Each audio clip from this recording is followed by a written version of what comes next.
नमस्कार, मैं हूं संध्या आंचल और आप देख रहे हैं तुरंत न्यूज। चलिए चलते हैं बड़ी खबरों की ओर। बड़ी खबरें sponsored by child progressive school Asnabad Jhumritelaiya Koderma. Maharashtra के सीएम देवेंद्र ने नासिक में कुंभ की तैयारी को लेकर बैठक की और फिर नासिक कुंभ मेला प्राधिकरण बनाने का ऐलान किया। त्र्यंबकेश्वर नासिक कुंभ मेले के लिए प्रयागराज कुंभ मेला प्राधिकरण की तरह कुंभ मेला प्राधिकरण बनाया जाएगा और इसके वैधीकरण की तैयारी अंतिम चरण में है। मुख्यमंत्री ने घोषणा की है कि इस सत्र या अगली बार सदन में मंजूरी दे दी जाएगी। यह प्राधिकरण एक प्रशासनिक प्राधिकरण है। बता दें कि मुख्यमंत्री ने यह भी साफ कर दिया है कि इस प्राधिकरण में कोई साधु और कोई महंत नहीं है। मुख्यमंत्री देवेंद्र ने कहा कि उत्तर प्रदेश में महाकुंभ की पृष्ठभूमि में एक कानून बनाया गया था। हम भी वैसा ही कानून बनाने जा रहे हैं। हम मेला प्राधिकरण भी बनाने जा रहे हैं और उसे पूर्ण कानूनी समर्थन दे रहे हैं। प्रशासन की ओर से त्र्यंबकेश्वर की विकास योजना तैयार कर ली गई है। कुंभ मेला नासिक और त्र्यंबकेश्वर दोनों जगह आयोजित किया जाएगा। हम नासिक कहते हैं क्योंकि लोग नासिक को जानते हैं। केंद्रीय मंत्री और लोजपा चीफ चिराग पासवान ने बिहार में बढ़ती आपराधिक घटनाओं को लेकर चिंता प्रकट करते हुए कहा कि भविष्य में ऐसी घटनाएं नहीं हो, इसको लेकर उपाय होने चाहिए। उन्होंने अपराधियों को कठोर सजा मिलने की भी बात कही है। पटना में पत्रकारों से बातचीत के दौरान पासवान ने कहा कि बिहार में आपराधिक घटनाएं बढ़ी हैं, जो चिंता की बात है। ये विश्वास जरूर है कि इस बात को बिहार सरकार ने पूरी गंभीरता से लिया है। मैं केंद्र सरकार का जरूर हिस्सा हूँ, लेकिन राज्य सरकार में भी सहयोगी होने के नाते मैंने समय समय पर इन विषयों को उठाने का काम किया है। चिराग पासवान ने कहा कि मैं मानता हूं कि इस घटना से सीख लेकर भविष्य में ऐसी घटनाएं ना हो, इसके लिए सरकार पूरी मजबूती से काम करेगी।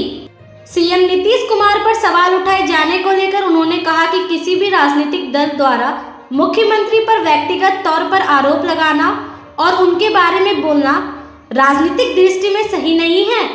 चिराग पासवान ने कहा कि उन्हें नीतियों पर घेरिए, सरकार जवाब देने को तैयार है और देना भी होगा।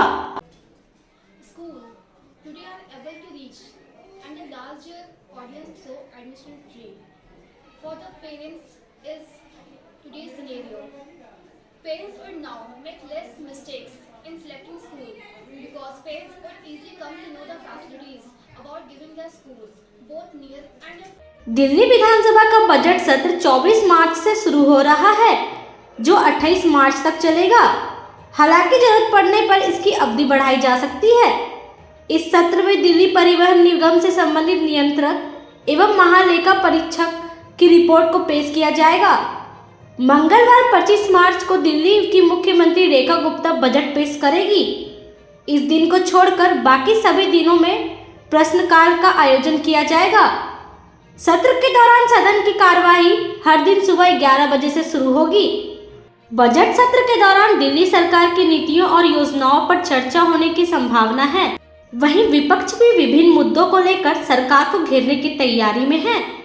यह बजट दिल्ली की जनता के लिए कई महत्वपूर्ण घोषणाएं ला सकता है, खासकर यातायात, स्वास्थ्य, शिक्षा और बुनियादी सुविधाओं के क्षेत्र में नए प्रावधानों की उम्मीद की जा रही है। देवघर जिले के कुंडा थाना अंतर्गत ढाकोटी गांव में 7 महीने के एक बच्चे की हत्या का मामला सामने आया है। दादा बाजू महतो और दादी पंचा देवी पर बच्चे की बेरहमी से गला दबाकर हत्या करने का आरोप लगाया गया है। गांव के बगल में स्थित स्कूल के पास एक गड्ढे से मासूम का शव बरामद किया गया है। मृतक बच्चे की पहचान चंदन यादव के 7 माह के पुत्र शिवांश के रूप में हुई है। मामले में पूछताछ के बाद पुलिस ने बच्चे की दादी पंचा देवी को हिरासत में ले लिया है, जबकि बच्चे के दादा बाजू महतो फिलहाल फरार हैं। जानकारी के अनुसार आज रविवार की सुबह गांव का एक व्यक्ति तालाब की ओर जा रहा था। इसी दौरान उसने गड्ढे में पड़े बच्चे के शव को देखा। हो हल्ला होने के बाद जानकारी पाकर मृतक के माता पिता अन्य ग्रामीणों के साथ मौके पर पहुंचे, जिसके बाद ग्रामीणों ने कुंडा थाने को मामले की सूचना दी। इधर आक्रोशित ग्रामीणों द्वारा आरोपित पंचा देवी के साथ खूब मारपीट की। हालांकि मौके पर पहुंची पुलिस उसे बचाकर अपने साथ पूछताछ के लिए थाने ले गई। बच्चे के शव का पंचनामा कर शव को सदर अस्पताल में पोस्टमार्टम के लिए भेज दिया गया है।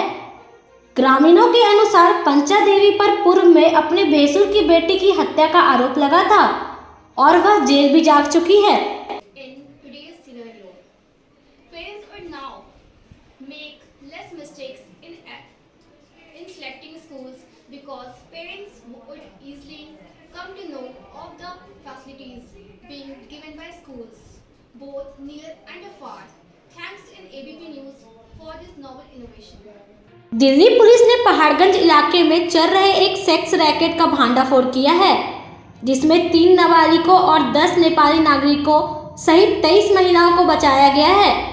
इस बात की जानकारी एक अधिकारी ने रविवार को एक न्यूज एजेंसी को दी। अधिकारी के मुताबिक पहाड़गंज पुलिस स्टेशन, शारदानंद मार्ग पुलिस चौकी और हिम्मतगढ़ पुलिस चौकी की टीमों द्वारा किए गए संयुक्त अभियान में मानव तस्करी में शामिल 7 लोगों को गिरफ्तार किया गया है। आरोपी कथित तौर पर पश्चिम बंगाल, नेपाल और अन्य राज्यों से महिलाओं को झूठे बहाने से बहला फुसलाकर वेश्यावृत्ति में धकेल रहे थे। महिलाओं को पहाड़गंज मुख्य बाजार क्षेत्र के एक कमरे में रखा गया था, जिसके बाद उन्हें विभिन्न होटलों में भेजा गया। अधिकारी ने कहा कि छापेमारी से पहले टीमों ने निगरानी की और संदिग्ध स्थानों पर फर्जी ग्राहकों को तैनात किया। इसके बाद अवैध गतिविधियों की पुष्टि होने के बाद टीमों ने होटलों सहित कई स्थानों पर छापे मारे। समाजवादी पार्टी प्रमुख अखिलेश यादव ने सपा सांसद रामजी लाल सुमन द्वारा औरंगजेब विवाद पर दिए बयान का समर्थन किया है। अखिलेश यादव ने कहा कि रामजी लाल सुमन ने जो कहा वह इसलिए कहा क्योंकि हर कोई इतिहास के पन्ने पलट रहा है। बीजेपी के नेता औरंगजेब के बारे में बहस करना चाहते हैं तो रामजी लाल सुमन ने भी इतिहास का वह पन्ना पलट दिया है जहां ऐसा कुछ नहीं लिखा हुआ था। अखिलेश यादव ने कहा कि मैं बीजेपी से अनुरोध करता हूं कि वह इतिहास के पन्ने ना पलटे। बता दें कि समाजवादी पार्टी के सांसद रामजी लाल सुमन ने राज्यसभा में कहा कि बीजेपी के लोगों का ये तकिया कलाम बन गया है कि इनमें बाबर का डीएनए है। रामजी लाल ने कहा कि मैं जानना चाहूंगा कि बाबर को आखिर लाया कौन था। इब्राहिम लोदी को हराने के लिए बाबर को राणा सांगा लाया था। उन्होंने कहा कि मुसलमान अगर बाबर की औलाद है तो तुम लोग उस गद्दार राणा सांगा की औलाद हो। ये हिंदुस्तान में तय होना चाहिए कि बाबर की आलोचना करते हो लेकिन राणा सांगा की आलोचना नहीं करते। रामजी लाल सुमन की इस विवादित टिप्पणी पर सियासत गर्म है। एक और जहां बीजेपी ने उनके बयान पर करारा पलटवार किया है तो वहीं राणा सांगा के वंशज विश्वराज सिंह मेवाड़ ने भी कड़ी प्रतिक्रिया दी है। Today's scenario, parents would now make less mistakes in selecting schools because parents would easily come to know of the facilities being given by schools, both near and afar. Thanks in ABP. अभी के लिए इतना ही, फिर मिलेंगे बड़ी खबरों के साथ। तब तक के लिए नमस्कार।